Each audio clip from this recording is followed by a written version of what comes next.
The night my uncle stepped in while I was in the middle of an act, something happened that I will never forget because it was the most exhilarating night of my life. My name is Emily, and this story unfolded during one of the quietest summers of my life. My uncle Ethan was staying with us for a few weeks, and while he was technically just my mom's older brother, there had always been something different about him. He wasn't like the other adults in our family. Ethan carried himself with an ease that made people naturally gravitate toward him. He was warm, attentive, and full of life with a laugh that could light up the room. But it wasn't just his personality that made him so captivating. He was strikingly handsome. In his late 50s, he exuded a gruff appeal that stemmed from years of hard labor and a self-assurance that didn't need to be exaggerated. His dark hair was stained with silver at the temples, and his strong jawline was frequently obscured by a faint beard. His eyes were deep and knowing, always seeming to hold a quiet understanding of the world. I'd always admired him, but this summer something shifted. Maybe it was because I was older now, no longer the awkward teenager I used to be when he visited. Maybe it was the way he looked at me differently too, his eyes lingering just a second longer than necessary. When we talked as if he noticed things about me he hadn't before. Whatever it was, it left me feeling breathless. It began with small moments, barely noticeable to anyone else but impossible for me to ignore. Like the way his hand would brush against mine when we reached for something, at the same time sending a jolt through me, or the way his voice softened when he said my name, the syllables rolling off his tongue with an almost reverent tone. I started to notice everything about him. The way his shirt stretched across his shoulders, the faint scent of his cologne that lingered long after he left the room, the way his laugh seemed to settle into my chest and stay there. One evening we sat on the back porch together, watching the sunset. The sky was painted in hues of orange and pink, and the warm summer breeze carried the scent of freshly cut grass. I had a book in my lap, though I wasn't reading it. My focus was entirely on him. The way he leaned back in his chair, relaxed but completely present. "You've been quiet today," he said, his voice breaking through my thoughts. His eyes met mine, and for a moment it felt like the rest of the world faded away. "I've just been thinking," I replied, my voice barely above a whisper. I didn't trust myself to say more about what he asked, leaning forward slightly, his gaze searching mine. "Just things," I said, hoping he wouldn't press further. But the way he looked at me made me wonder if he could see right through me. There was something in his eyes, a softness, a curiosity that made me feel both exposed and comforted at the same time. "Things, huh?" he said with a small smile, leaning back again. "Well, don't think too hard. It's summer, you're supposed to be enjoying yourself." His words were simple, but the way he said them felt like an invitation to let go of the tension I'd been carrying. I smiled back, but inside, my heart was racing. Being around him felt like standing too close to the edge of something thrilling but dangerous. That night, as I lay in bed, I couldn't stop thinking about him. My thoughts wandered to the way he'd looked at me, the way his voice had wrapped around my name. I felt a warmth spread through me, an ache that was both thrilling and confusing. I tried to push it away, telling myself it was nothing, but the more I tried, the stronger it grew. The next day I found myself seeking him out more than usual. I'd linger in the kitchen while he made coffee, just to hear the low timbre of his voice as we chatted about nothing in particular. I'd sit a little closer to him on the couch during family movie nights, my heart pounding every time our arms brushed, and when he smiled at me, that easy, genuine smile that lit up his whole face. I felt like I could drown in it. There was one moment in particular that stood out. It was late afternoon, and I was sitting in the living room, sketching in my notebook. Ethan came in, a towel draped over his shoulders, his hair damp from a shower. He was wearing a plain gray t-shirt and jeans, but on him, even the simplest clothes looked effortlessly good. "What you're working on?" he asked, nodding toward my sketchbook as he sat down on the couch beside me, just doodling. I said, suddenly self-conscious. I closed the notebook, but he reached out and gently placed his hand over mine, stopping me. Don't hide it. I want to see, he said, his voice low and warm. Reluctantly, I opened the notebook again, turning it so he could see. He studied the drawing for a moment, his brow furrowing slightly. And then he looked at me with a smile. You're really talented, you know that. He said. His hand was still resting over mine, and I was hyper-aware of the warmth of his touch. Thanks. I murmured, my voice barely audible.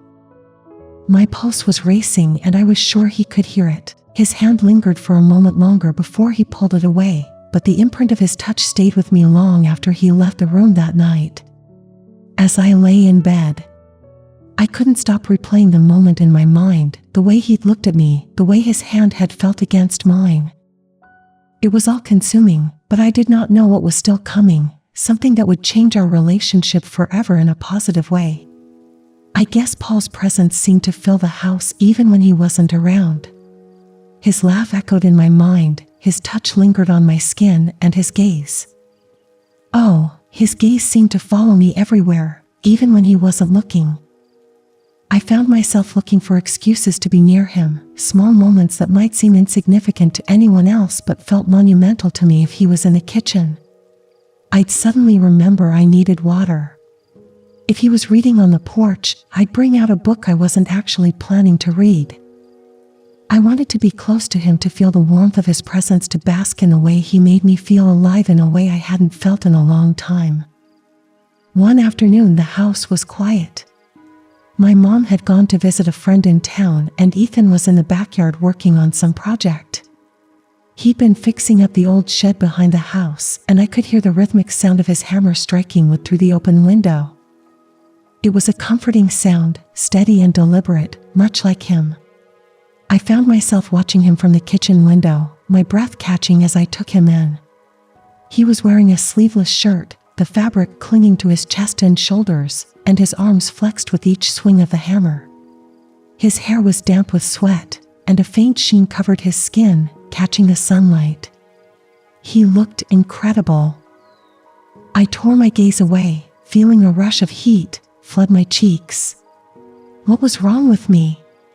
He was my uncle. I shouldn't be feeling this way, shouldn't be thinking about him like this. But no matter how much I tried to push the thoughts away, they kept coming back stronger and more insistent. I decided to bring him something to drink, hoping that a simple, normal interaction would ground me.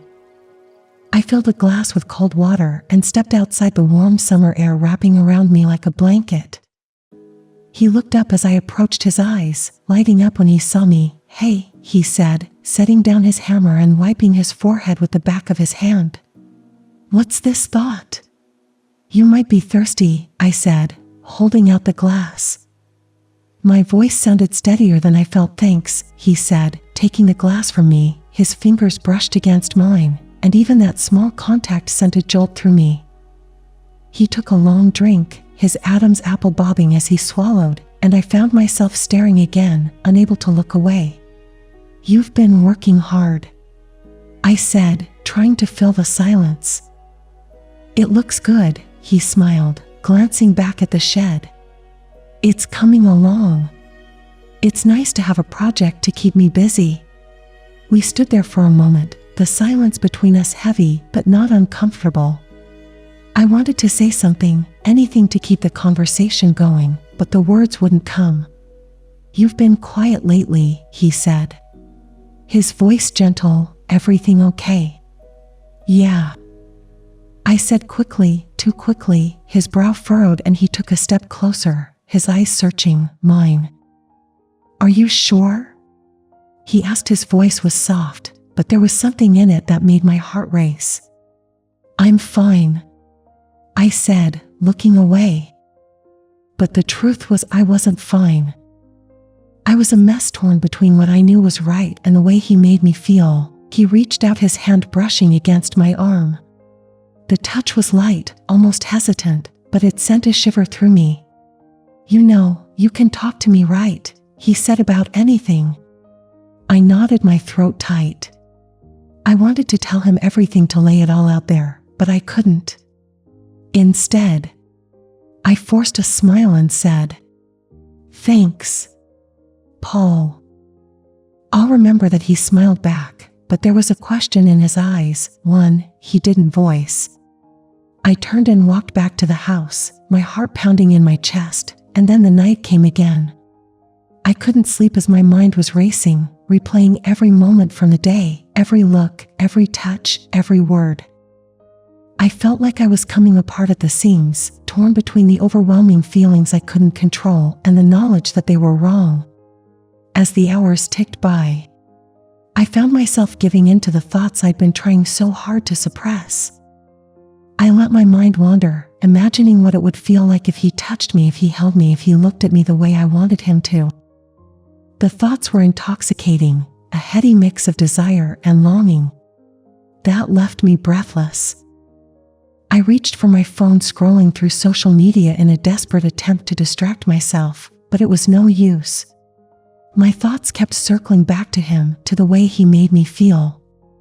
I tossed and turned the sheets, twisting around me, until finally I gave up and sat up in bed, my head in my hands. What was I supposed to do? How was I supposed to deal with this? I couldn't talk to anyone about it, couldn't admit the way I felt, not even to myself, but the feelings were there, undeniable and all-consuming. And so I started doing something I actually couldn't really do while thinking of my uncle. But I couldn't resist it, and to be honest, doing this while thinking of him excited me even more. But while I was busy, suddenly something shocking happened.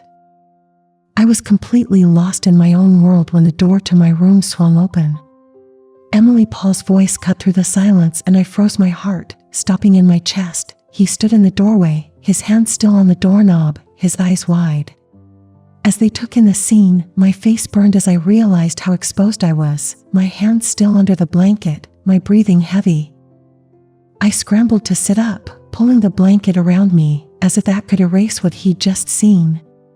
"What the hell, Uncle?" I shouted, my voice louder than I intended. "Ever heard of knocking?" "Two didn't know," he stammered, his face turning red. He looked away, scratching the back of his neck awkwardly. "Well, clearly I'm busy," I snapped, though my voice trembled with embarrassment. My heart was pounding so loudly, I was sure he could hear it. I can see that he muttered, looking towards my sheets, and his tone, somewhere between amused and shocked. He glanced back at me, his eyes lingering for a moment before he quickly looked away again. I'll leave you to it." Then he turned to leave, but before he could close the door, I called out, "Wait." I wasn't sure why I said it. Maybe it was the panic, or maybe it was the tension that hung in the air between us. Whatever it was, the word escaped. Before I could stop it, Ethan paused, his hand on the doorknob, and looked back at me. His expression was unreadable, his face still flushed. I hesitated, my mind racing for something to say, some way to salvage the situation, but the truth was I didn't want him to leave, not yet. "I'm sorry, I didn't mean to yell." He gave a small nod, his eyes meeting mine for a moment before darting away again. "It's fine," he said, his voice softer now. "I should have knocked. I just wanted to chat with you for a second." I hesitated, my heart thundering in my chest. He stood in the doorway, silhouetted by the dim light from the hallway. His features soft but unreadable. The vulnerability in his voice caught me off guard, and despite the chaos in my mind, I nodded. "Sure, don't worry. Come in," I said, my voice barely above a whisper. He stepped inside, closing the door softly behind him. The room felt smaller with him in it, the air charged with something I couldn't name. He crossed the room, slowly sinking into the chair by the window, his gaze flicking to me and then away, as though he was trying to work through something himself. For a moment neither of us spoke. The silence stretched between us, heavy and filled with unspoken words. I wanted to ask him why he was here, what was on his mind, but the words caught in my throat. Instead, I pulled the blanket tighter around me, waiting for him to speak. "I've been thinking," he said. Finally, his voice low and measured, about us, about everything. My stomach flipped at the weight of his words, and I couldn't stop myself from asking, "What do you mean?" He looked at me then, his eyes intense and searching. "I mean how different things feel now between us. I don't know when it started, but it's there, isn't it?" I didn't know what to say. Of course. I felt it, the tension, the pull, the unspoken connection. But hearing him say it out loud made it all feel more real, more impossible to ignore. "It's complicated," I said. Finally, my voice trembling. "I don't know how to make sense of it." He nodded, leaning forward and resting his elbows on his knees. "Neither do I," he admitted, "but I can't pretend it's not there." The honesty in his voice broke something inside me. I looked away, my hands twisting the fabric of the blanket in my lap. "I've tried to push it away," I said quietly, to tell myself it's nothing, but it's not nothing, is it? "No," he said, his voice firm, "it's not." The silence that followed was deafening, the weight of our words hanging in the air. My mind raced to 1,000 conflicting thoughts, battling for dominance. I should tell him to leave, to walk away and never bring this up again, but I couldn't. I didn't want to. Instead, I looked up, meeting his gaze. His eyes softened, the intensity giving way to something warmer, something that made my breath catch. He stood slowly, crossing the room until he was standing in front of me. He hesitated as though waiting for permission, and I nodded almost imperceptibly. He sat down beside me on the bed, the mattress dipping under his weight. The proximity made my pulse race, and I could feel the warmth of his body, the faint scent of him wrapping around me like a cocoon. He reached out, his hand hovering near mine, and I closed the gap, letting my fingers brush against his. "It's wrong," I said, my voice shaking, "but it doesn't feel wrong." He exhaled a shaky breath, his fingers tightening around mine. I don't know who moved first, but suddenly his lips were on mine, soft and tentative, as though he was giving me the chance to pull away, but I didn't. I leaned into the kiss, my hands clutching his shirt as the tension that had been building for weeks finally broke. His hands cupped my face, his touch gentle but firm, and I could feel the restraint in every movement. The way he was holding himself back, it only made me want him more. I shifted closer, my body pressing against his, and his arms wrapped around me, pulling me in as though he couldn't bear to let me go. "Are you sure?" he murmured against my lips. His voice filled with both desire and concern. "Yes," I whispered, my voice steady for the first time that night. "I've never been more sure." He kissed me again, deeper this time, and I felt myself melt into him. Every thought, every worry, every doubt disappeared, leaving only the two of us in the stillness of the room. His hand slid down my back, his touch igniting a fire that I couldn't contain, and I surrendered to the moment, letting him guide me into a world where nothing else mattered. The kiss deepened, and I felt the world around us dissolve into nothing but him, his touch, his warmth, the way he held me as though I might disappear. Paul's hands moved carefully, reverent, as though he was exploring uncharted territory. His touch sent shivers racing across my skin, every nerve ending alight with sensation. I pulled back slightly, my breaths coming in shallow gasps. His eyes met mine, wide and questioning, as though he was waiting for a sign, a word, anything to tell him this was okay. Don't know what happens next," he said softly, his voice trembling, "but I don't want to stop." I felt a pang in my chest, a mixture of fear and longing. "Neither do I," I admitted, my voice barely above a whisper. His hand brushed a strand of hair from my face, lingering against my cheek. "We don't have to figure it all out right now," he said. We just need to be honest with each other, no pretending.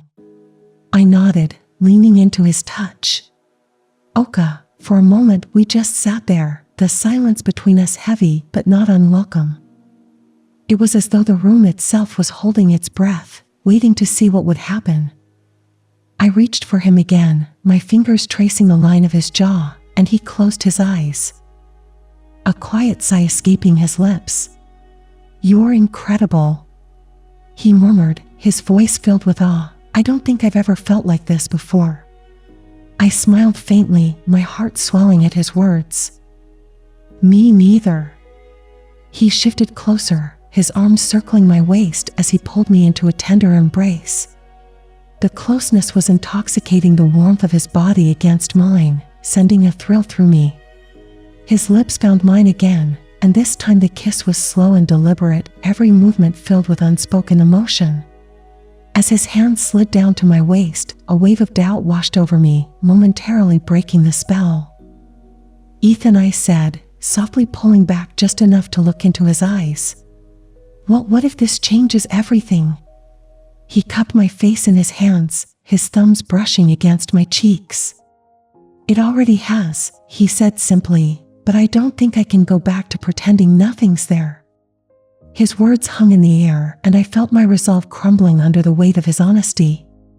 He wasn't asking for promises or answers, just the truth. And the truth was that I felt the same. I couldn't go back either. Not now. I leaned into him, pressing my forehead against his. Then let's not pretend, I said quietly. The words were like a dam breaking an instant. We were kissing again, our movements growing more urgent. He guided me back against the pillows, his body hovering over mine as his lips trailed from my mouth to my jaw. Then down to my neck, my hands tangled in his hair, pulling him closer as a soft gas escaped my lips. Every touch, every kiss felt electric, as though we were discovering something new and forbidden together. The tension that had been simmering between us for weeks finally boiled over, and there was no holding back. I've thought about this, he admitted between kisses. His voice ragged so many times. I've thought about this, me too. I confessed, my voice trembling with emotion more than I want to admit. He paused, looking down at me with an intensity that made my breath catch. You don't have to be scared, he said. I'll stop if you want me to just say the word. I shook my head, reaching up to cup his face. I don't want you to stop, I said firmly. I want this. I want you. His eyes searched mine for a moment, and then he kissed me again, a soft, lingering kiss that left me breathless. His hands roamed over my body, each touch more confident than the last, and I felt myself surrendering completely to the moment. At one moment, I decided to go down as his hand. It felt like my duty to do to my uncle as being his niece. I could feel he was enjoying. Time seemed to blur as we explored each other, the connection between us deepening with every passing second. It wasn't just physical.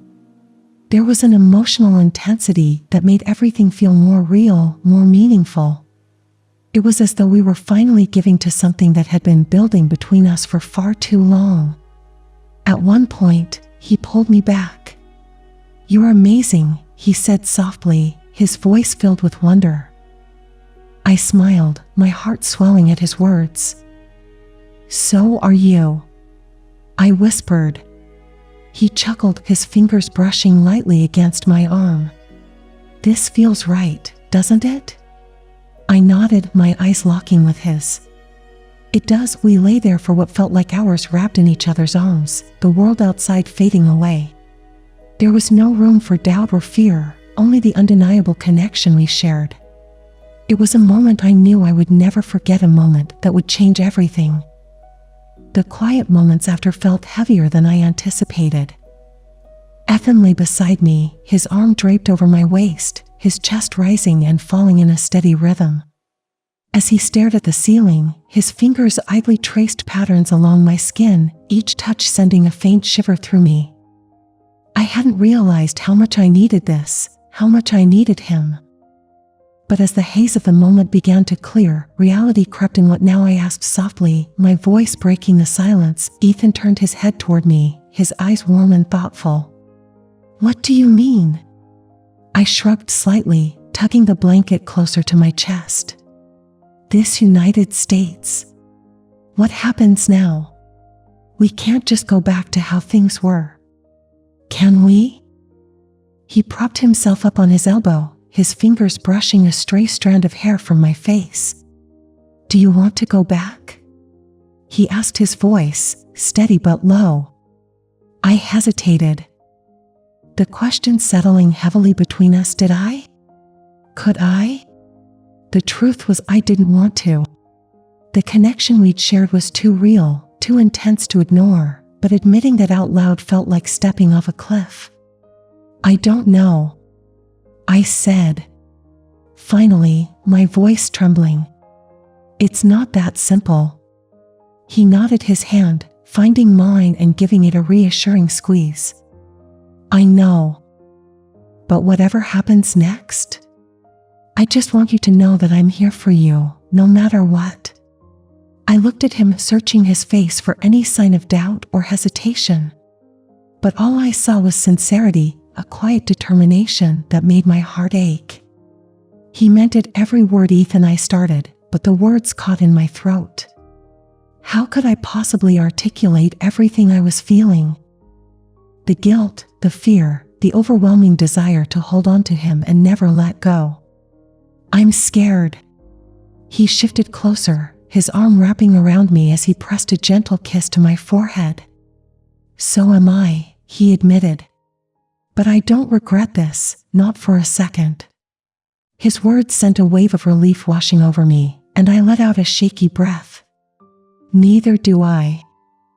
For a while, we just lay there, wrapped in each other's arms, the room filled with a comforting silence.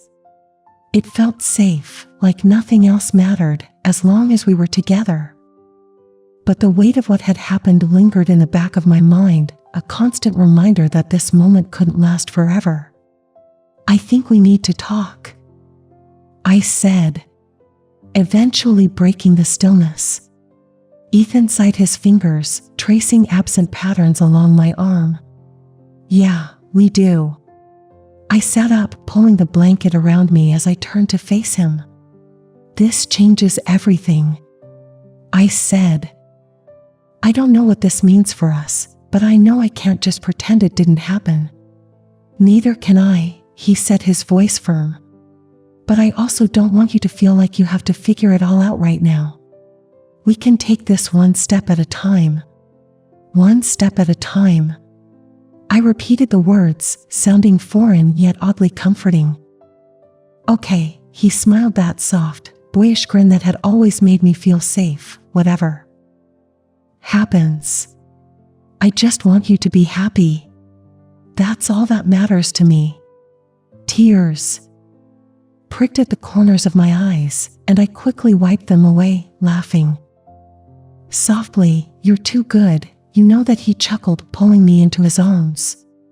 I think you bring out the best in me. We stayed like that for a while, holding on to each other as though letting go would shatter the fragile peace we'd found, and maybe it would. But in that moment, I chose to believe that we could navigate this, that we could find a way to move forward without losing what we'd discovered together. The next morning, the sunlight filtered through the curtains, casting a warm glow across the room.